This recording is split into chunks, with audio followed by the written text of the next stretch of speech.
Good afternoon. We will start right at noon. I just wanted to get the slides queued up, and hopefully everybody's settling in to join us for today's Talking Water.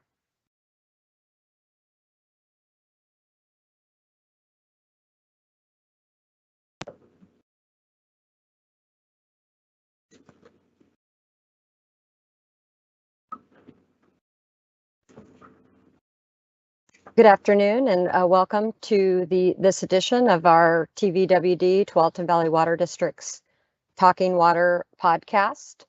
I will start with giving a little overview of the format for these events.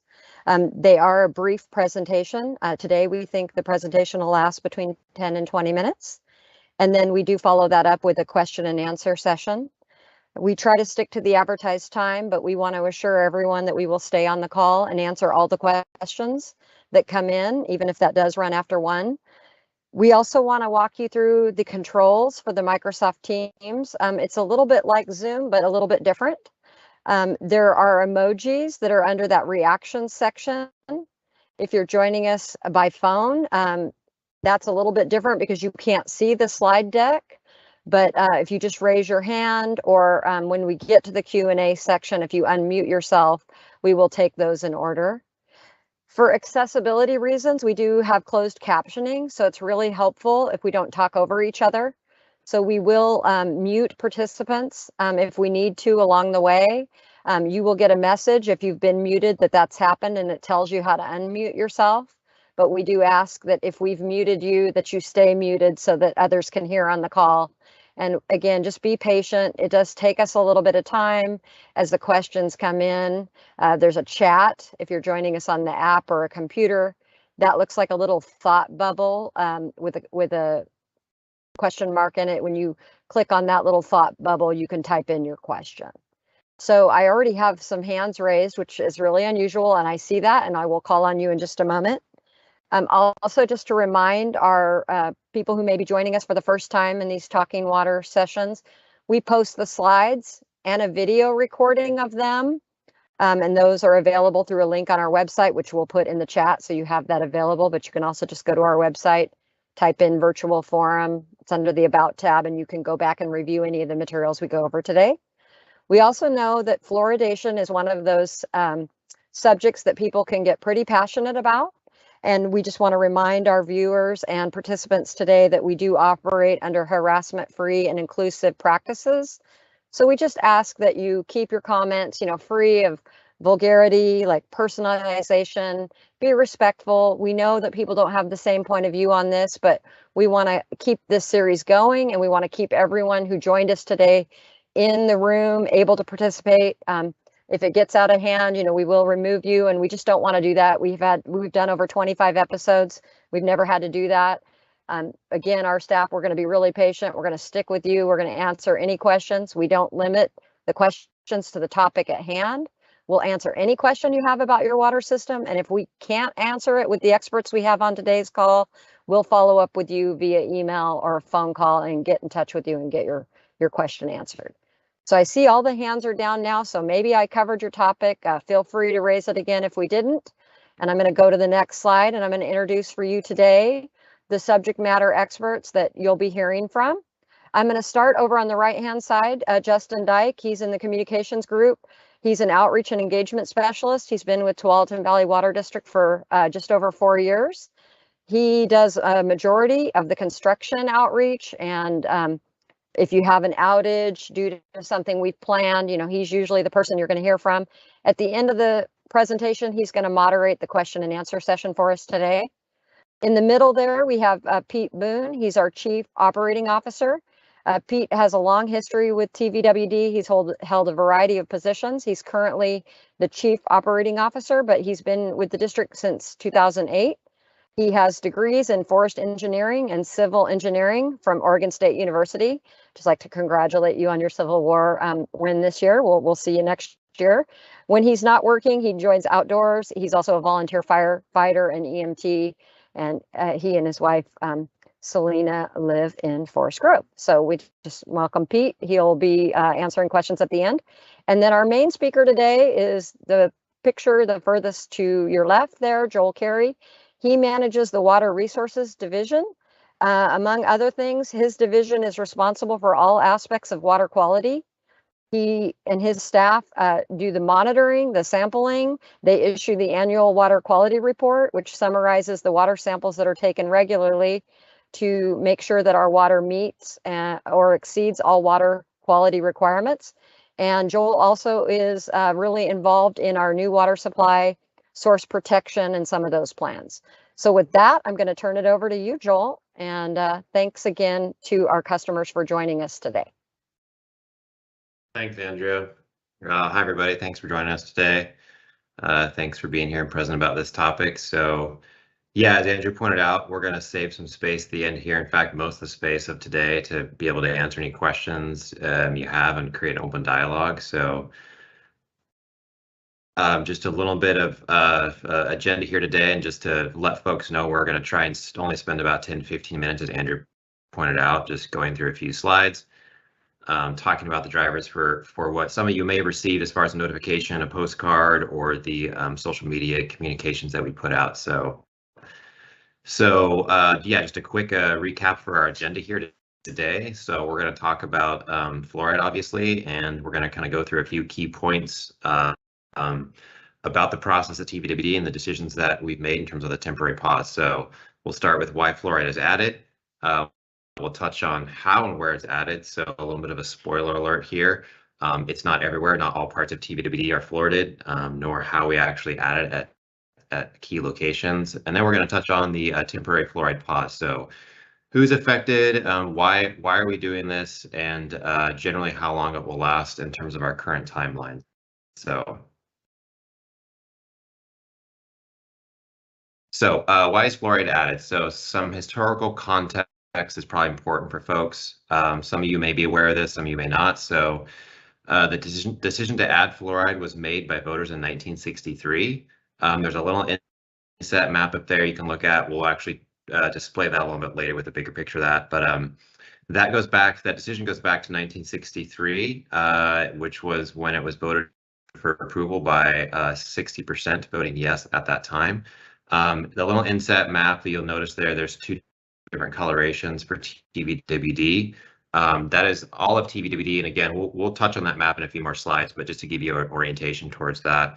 Back in 1963, it was actually two different water systems. So the blue area is what was called Wolf Creek, and the yellow area was what was called Metzger, both different water districts at the time. So that's the driver for why, if you look at a fluoridation map for TVWD, that's the section that is currently fluoridated, the blue part, and the yellow part is not. So in the Metzger portion, those residents never voted on the practice of fluoridation. So there's some a picture from our historical archives there of an employee at the time, shortly after 1963, actually beginning to install some of the equipment for water fluoridation. So just again, with that context to understand why TVWD has two distinct areas and how far back the practices goes, let's just touch base on, what we do and how we do it, and some high level details here. So a few key points we wanted to get out there, folks, to understand is that TVWD only uses sodium fluoride in this process. That's been the practice for the last several decades. And it's also important to know how much we actually add. So that's 0.7 milligrams per liter to the system at key entry points that we'll discuss here in a minute. So just for reference, that's the same as 0.7 parts per million. You'll often see that on your bills. If you do look at that individual bill, a lot of folks might be on auto pay, but you can still download that. You'll actually see that printed on the bottom as a reference point. So this amount is determined by the U.S. Department of Health and Human Services. Other partnerships from the federal level include CDC, the EPA, and the state level OHA. The U.S. Department of Health and Human Services who makes that ultimate recommendation about 0.7. Just to take a step back from some of the historical context, about 10 years ago, that's when that recommendation was changed. It used to be a range, and a range based on likelihood of consumption based on the part of the United States you lived in terms of weather, like hotter climates consume more water versus colder. So about 10 years ago, that they went from a range of about 0.7 to 1.2 down to a target of 0.7, which the district has enacted at that time. So, and then just another important point to note. The exact amount of fluoride you consume is based on how much water you drink or eat, or effectively how much water goes into your cooking, and other forms of intake, food that you consume that you don't prepare at home. Other methods of intake. Obviously, there's fluoridated toothpaste for your enamel. Other things though that again would impact your ingestion or at least application of fluoride. So we just point that out because it's important to understand that we're one component of this, and it goes back to that first sub bullet point, which is that there are other forms, which is why we added at 0.7 parts per million. So another important point we wanted to make is that TVWD, within this process, we follow a lot of industry practices.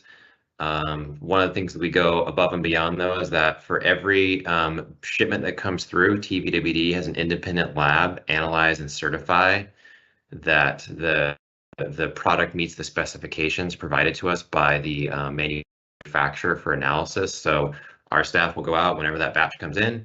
We look at all the lot numbers. We collect independent samples, send them off to the lab. We make sure everything is alignment for quality control through this whole process. So it's one of the things we do to try and go above and beyond this process. As Andrew noted up front, we know there's folks that feel strongly on either way about this.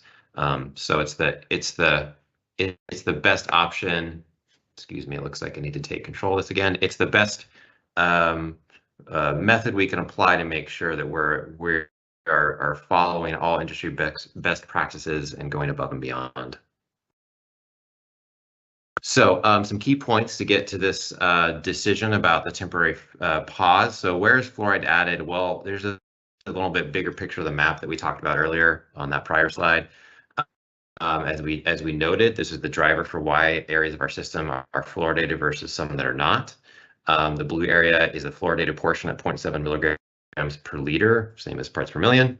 The yellow area is not fluoridated, again, what we generally call the Metzger service area. So for those of you that call and ask us often, or dental clinics, things of that nature, this is one of the drivers and one of the reasons why we often point you to our website and the map so folks can understand which part of the district you live in. So you'll notice on the map there's some those are some of the points that we add. In fact, those are the points we add fluoride as water enters our system.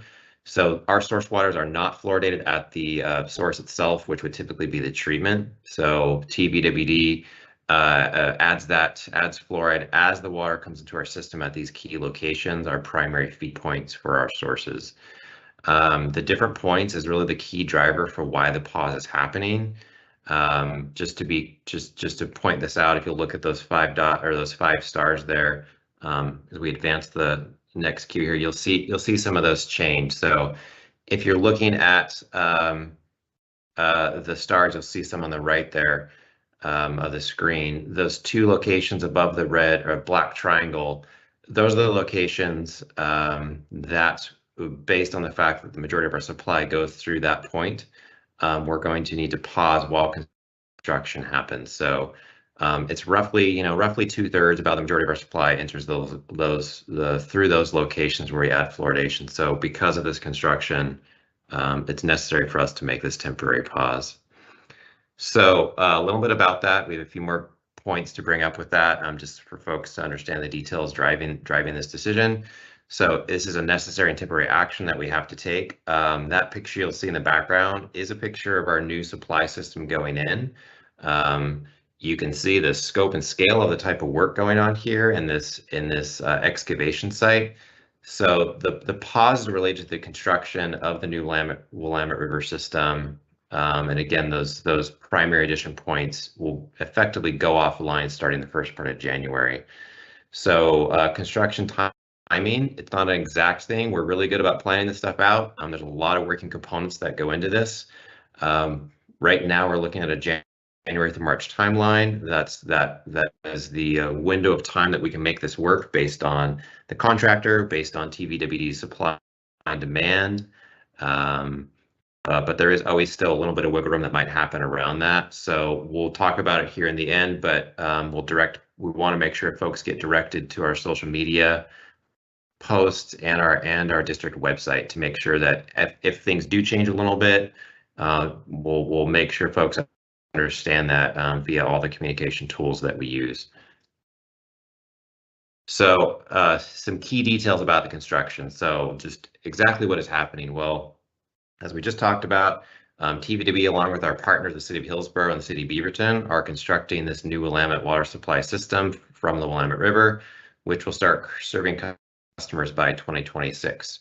So a new 48-inch steel transmission water main that's being built along Western Avenue will connect to an existing large 54-inch transmission main that we have on Beaverton-Hillsdale Highway, which requires a shutdown of that primary entry point that we talked about in the prior map. So as you'll see there in the picture in the little graphic, that's actually Western Avenue as it meets Beaverton-Hillsdale. That's Western Avenue looking south towards Allen Boulevard. And the little outlined box there is the actual construction site as that pipe will meet our existing transmission supply line pipe on Beaverton-Hillsdale. So if you go back, just to give you a reference point, this isn't the exact location, but that's a lot of what the work will look like with the contractor and TVWD staff out on site, making sure that these two large transmission pipes connect. So you can see the scope and scale of what we're doing here and the necessary time it takes to make these connections work. It goes without saying, some of you may have heard this, but this is our seismically resilient supply we're building. So there's some really important drivers for us as this new system will eventually serve all of TVWD service areas, including the Metzger portion. So that will not change the fluoridation, just to be clear. But as far as water supply goes, this new system will serve all of TVWD service areas. So just briefly, we thought it'd be important just to touch on this item. Since we're talking about the new supply system, what does that kind of look like at the highest level? That new system will utilize an existing intake that's being expanded, or it has been expanded on the river. That's item number 1, down outside of Wilsonville. If you kind of follow the pathway from south to north, you'll go up there to point number 2, which is where our new state-of-the-art water treatment plant is being built.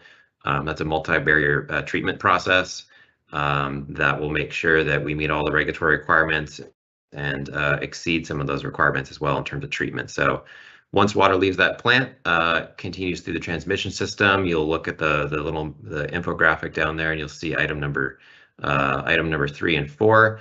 As it makes its way through various transmission pipes, it will split, and you can kind of see how that map relates to the prior ones as it splits there and out the Y and makes its way to the construction site and other parts of TVWD. It also goes the other direction to some large water storage tanks. We call those terminal storage outside of Cooper Mountain, where that supply will at that point move past that and feed other communities, including Hillsborough, additional parts of Beaverton and parts of TVWD. So that's just a brief little overview of the supply system that's being designed and constructed. Again, one of the key drivers for the need to have a temporary fluoride pause as we're working through this construction component of tying the new system with an existing system during this period. So as we pointed out, we really didn't want to spend a ton of time actually going into too many details about this. We really wanted to make sure we had the opportunity to let all the questions you might have for the forum here. So myself, Justin will facilitate. Pete Boone, who you saw earlier, our Chief Operations Officer, is present. We have other subject matter experts on the call. So with that, happy to start answering questions, and I'll hand it back to Justin to start that process. Thanks, Joel. And yeah, happy to have folks raise their hand or ask questions via the chat. We'll try and rotate between the two of them to give everyone equal opportunities to have their questions responded to. And we already have one hand up. And again, as we get through this, apologies if I mispronounce anyone's name as I call on folks, but we did have a question from Sharon. Sharon, why don't you go ahead and come off of the mute and ask away? Yeah, thanks.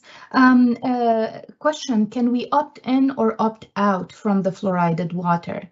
Or is there a plan in the future to implement something like that? Good question, Sharon. So right now, for the residents that live in what we'll call the blue area, the main portion, no. That vote that happened at that point, all of that service area of TVW is fluoridated.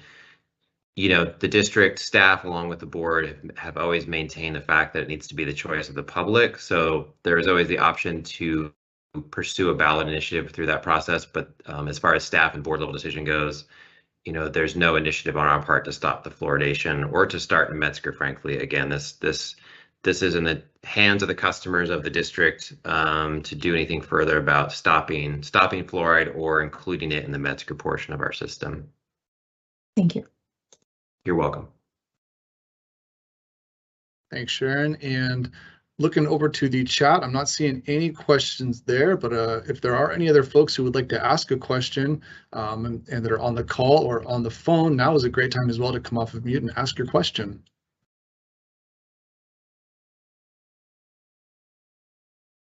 Say there's got to be some questions online. I know we tried to explain most things as the driver for this. I would just add to folks that, again, we wanted to stress the fact that this is only temporary, and we're going to do our best to update folks along the way just about when things get restarted again. So, but yeah, happy to answer any questions if there's details folks want to know, or they're just, and as Andrew pointed out up front, these forums are meant for anything and everything. So if you've got questions beyond that, feel free to ask questions beyond fluoride. Feel free to ask those questions as well. And it's a great time to remind folks in the chat, Andrea had posted a link to the project website for this construction. That is the reason for the pause of fluoridation. That website is tvwd.org/fluoride for a short link. It might be a little bit easier to remember, but that is where we'll post construction updates. As Joel said, we'll do our best to plan out every stage of that construction process, but as things might wiggle or move by a day or two here and there is where we would be posting those updates for the exact pause, start, and the resumption of fluoridation. So we ask folks to remember that website, tvwd.org/fluoride, and feel free to go to it to get those latest updates. And I did see a hand get raised and then promptly pull back down. If anyone has a question, please chime in.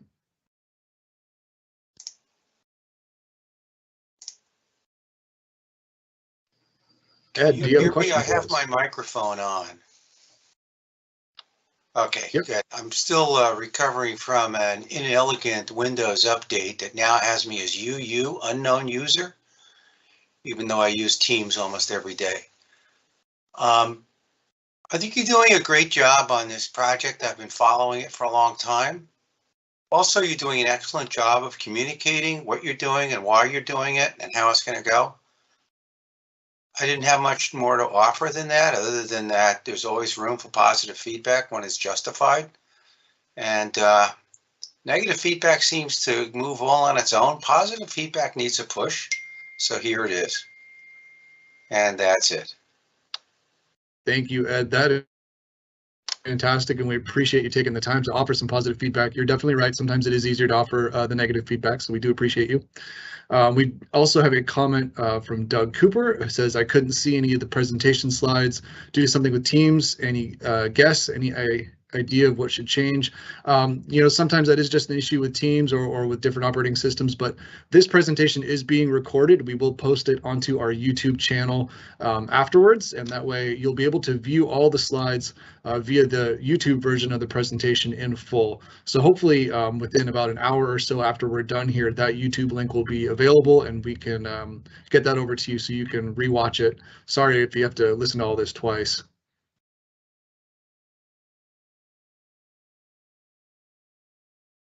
And let's go back to Sharon with another question. Yeah, thanks. Actually, I have a couple if no one else, I don't want to take the time from anybody else. But so my question is, during this construction phase, is there a risk of other contaminants leaking into the system, such as lead contaminants or something like that?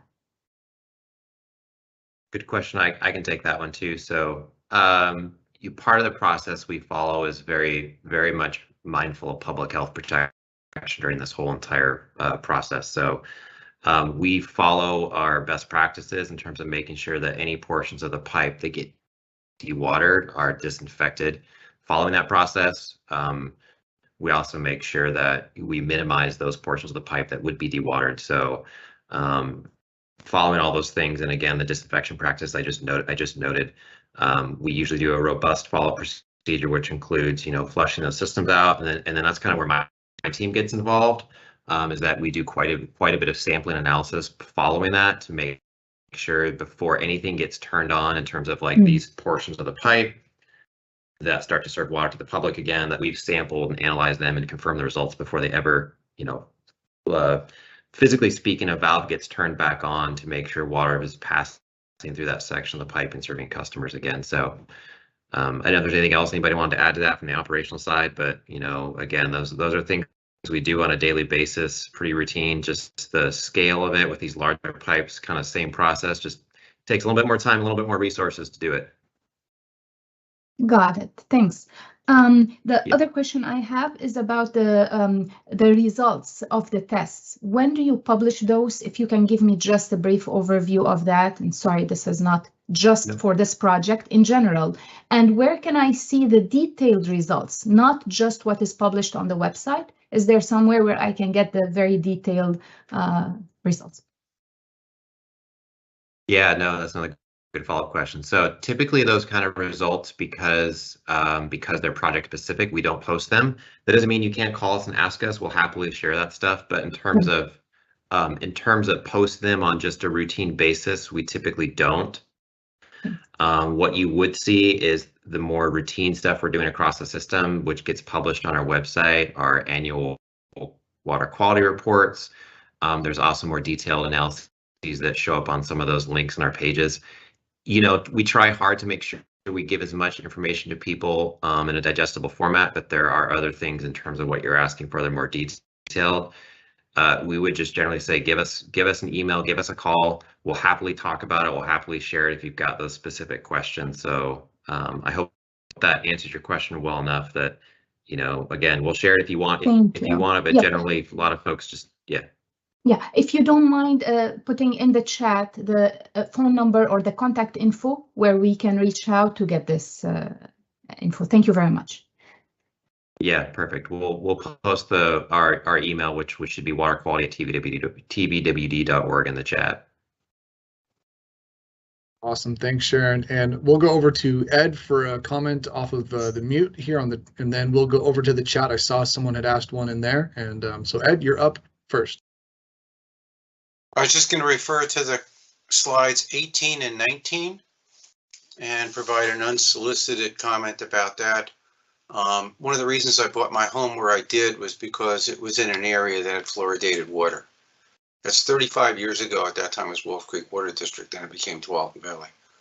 And amongst the people I run with, we're all very pleased about that and are pleased to see it continue without interruption, of course, other than this particular case, which is necessary. That's it. That's the sum of what I was going to say. So thumbs up. Thanks, Ed. Moving over to the chat, we got a question. Starts with, I appreciate the update on fluoride. Is the change to the piping a change to sourcing? I know that back when I lived in Corvallis, that the perceived water quality differed between winter water from Mary's Peak and summer water from the Willamette in taste and clarity. Joel, do you want to start off with answering that? Yeah, I can start. Anybody else want to jump in and add to that? So it won't. So the construction project right now is related to our switch, but the switch won't happen yet. So that switch comes around winter of 25, 26. That's when we'll make the switch from one of our existing sources, which is the Portland supply we buy, to the new Willamette River supply, which I can probably just go back a slide really quick. Hopefully folks can see this one, the general high-level overview of the new supply system that we're designing and building. So as we just talked about, I'll even go back another couple slides really fast. This system, as you can see where the black triangle is the connection point for the new system being designed, built, and constructed right now, that will tie in. So again, once the tie-in's done, we'll go back to our regular supply, but then in 2025, 26, when the rest of everything gets done, that's when the switch will happen. Awesome, thanks. And we've got a hand raised from Kurt. Would you like to come off mute and ask us something?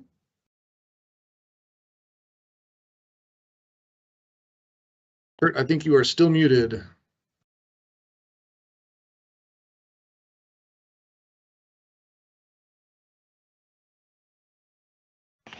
Can you hear me now? Yes. Okay. So anyway, for complete transparency, I am a general dentist, retired now. I was trained in Chicago, which is fluoridated, and I can tell you it makes a difference. Also, I want to just do a shout out to your whole crew, and particularly your water plant operators, for delivering safe and healthy water to your customers. I have two questions. One, I know the history of the combination of Wolf Creek and Metzger's. Has there ever been an attempt to bring fluoridation to that, the Metzger Water District? And my second question is, do you allow general public to do a tour of your water plant treatment? So thanks for two-part question there. The first answer to that is, to the best of our knowledge, there's never been a vote in that Metzger service area to start fluoridation. So, one thing we point out too is now, that the merger of those two systems happened back in the 90s. And moving forward from that point, it is one vote across the district that would be required, because it's all part of TVWD now, to change anything in terms of, fluoridating all of TVWD or stopping fluoridation. So a little bit of nuance to that, but again, just to directly answer the question as well, there's never been, as far as we have in our records or anything else in terms of the Metzger service area, there was never a vote. And I should also reiterate that we also make it quite clear that this has to be a matter of the citizens to put that together versus, staff or the district itself. And the second question you had, in terms of a tour, absolutely, we can arrange that. TVWD and its partnership with the Joint Water Commission is our other source out here on the west side, and then the other source that we currently acquire from Portland. We can happily facilitate that and get you where you need to go in terms of starting that process if you so want to see it. So I would add, it's pretty cool to see. So, and we'll be offering tours of our new source when the new treatment plant comes online too. So more opportunities in the future. Okay, thank you. Yeah, email us. Email the same thing. I think Andrea probably posted in the chat, but just email that and we'll get you where you need to go. Okay, thank you again. All right, and Joel, we got another question for you in the chat here.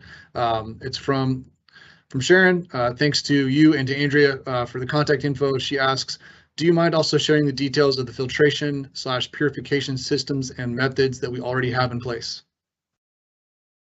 Yeah, so already have in place. So couple things with that. The two sources we currently use, the one from Portland, which is our primary supply volume wise, that's currently an unfiltered source of water, so they don't do conventional treatment. Portland is building a new system, but we won't be on that source by the time that comes online.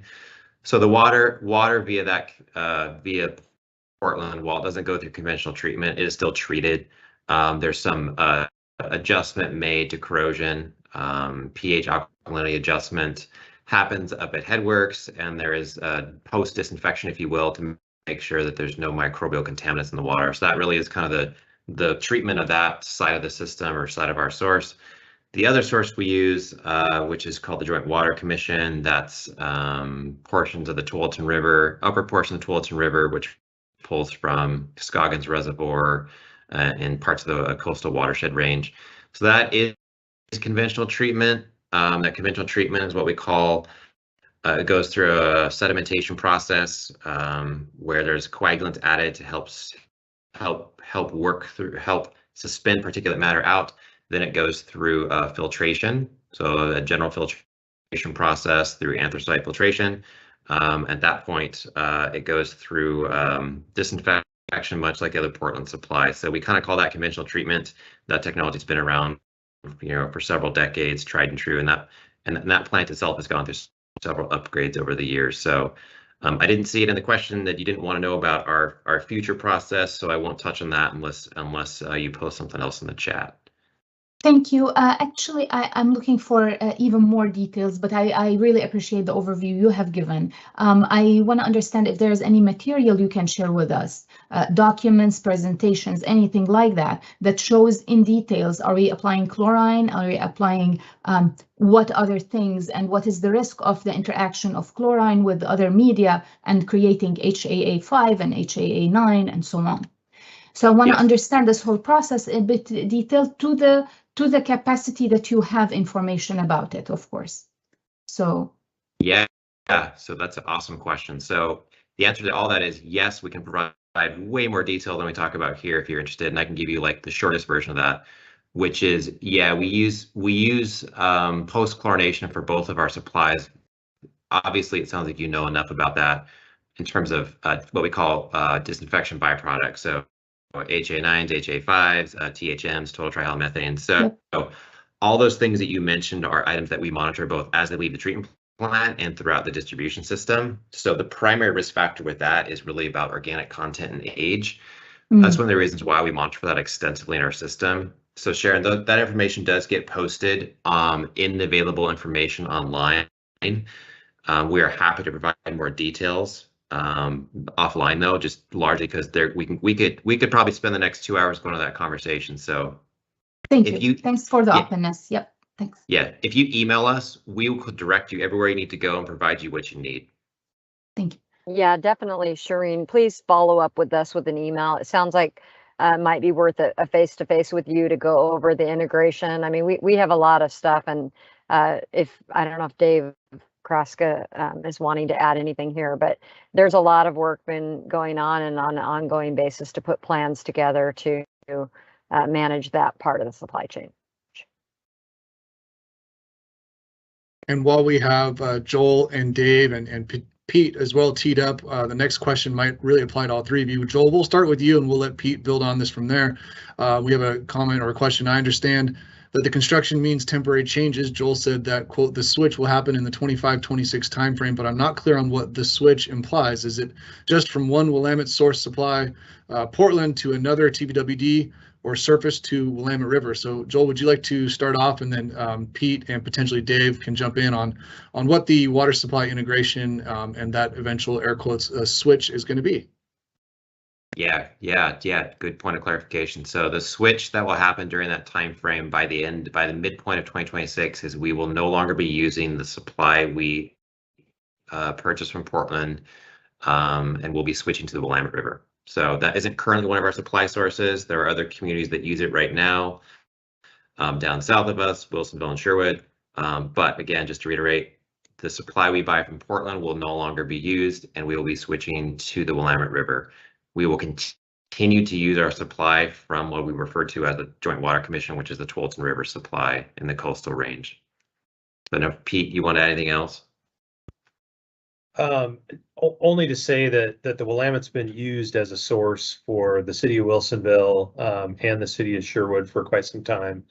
So there's an existing treatment plant down there. They've got over 20 years of good performance out of that plant, and those communities have been using that water. So did that? I would check back to the person last name of Watson who asked that question and make sure that we covered everything that they were looking for. Awesome. Thank you to you both. And as of right now, the last comment here is a thank you to Andrea for the link to the project details in the treatment plant, and another thanks. So right now, I'm not seeing any other comments or questions in the chat, and no other hands raised other than Shireen, who I think that hand's just been raised for a little while now, but please feel free to come off of mute and ask any other questions with the group. And we're happy to stay here until everyone's got answers that they're looking for. Thank you. I appreciate the patience. No, it was by mistake. I removed it. Thanks so much. That's great. Thank you for asking so many good questions and giving us an opportunity to talk about water in a detail that most other folks might not always ask these questions. So I'll go ahead and offer a last call for questions in the chat, or for folks that are on the phone or have a microphone available.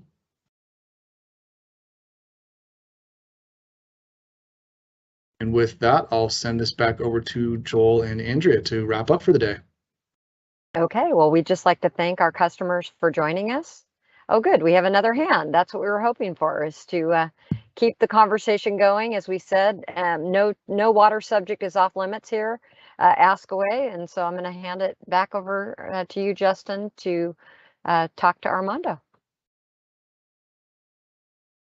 Armando, what's your question?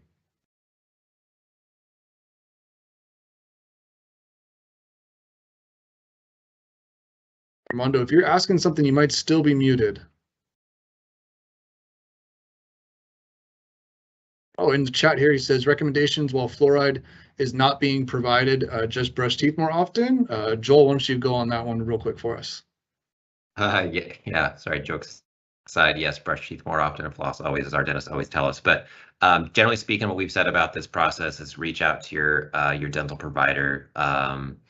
Given the pause, what we've heard back from some dental providers is that it's temporary. This is a short duration period that we're doing this, so you likely may not hear any additional follow-up or any additional steps needed. But ultimately, we're referring folks to their dental providers to ask that question. Awesome, thank you. And check the chat one more time. Armando says thanks. All right, then we will turn this back over to Andrea. Okay, again, we just want to thank our customers for joining us. Today's Talking Water was on fluoride and the construction-related pause to adding that to our primary service area, about 90% of our customers in the Wolf Creek service area. Feel free to reach out to us by email or phone. Our phone number is 848-3000, the 503 prefix, and wq@tvwd.org for questions related to water quality and fluoridation. And the recording and the slide deck for this will be on our website within an hour or so. And again, we just want to thank you for your time today. Thanks, Joel and Justin and Pete, for doing the heavy lifting on the presentation, as well as the customers who joined and gave us feedback. We really appreciate having you with us today. Likewise, thanks everybody. Thanks for joining today. Thank you all.